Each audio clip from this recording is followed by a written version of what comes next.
Symfony met à votre disposition une console. Cette console, elle va vous permettre d'appeler un certain nombre de commandes. Ces commandes, elles sont du coup accessibles directement dans votre terminal. Donc ici, on va ouvrir un espace de terminal. Je vais l'ouvrir en grand parce qu'il y a beaucoup de choses à afficher. Et on va pouvoir exécuter le script bin/console grâce à PHP. Ce script-là, donc quand on appuie sur Entrée, il vous affiche l'ensemble des commandes qui sont disponibles dans la console Symfony. On voit, il y en a un certain nombre. Si par exemple, on veut afficher les détails au sujet du routeur, on a ici dans la partie debug, une commande qui s'appelle debug router.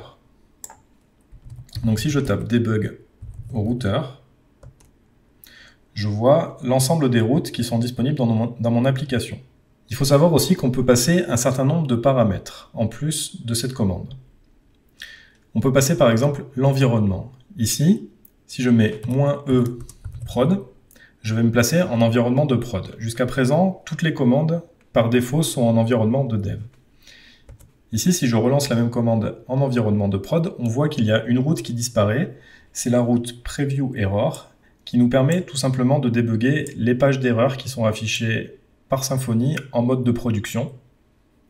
Donc cette route, elle n'existe qu'en mode de développement, puisqu'elle nous permet de faciliter notre développement.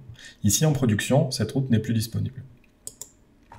Si on veut par exemple rajouter les contrôleurs en plus, on va pouvoir faire un show controllers.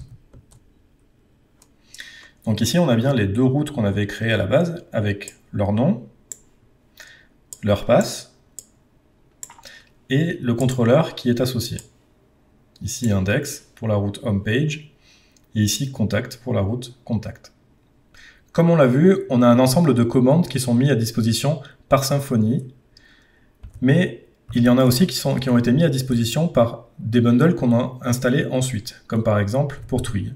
Donc si je retape php bin console, on voit aussi qu'on a d'autres commandes qui sont relatives à Twig, comme le debug Twig, qui n'est pas là par défaut, le lint Twig.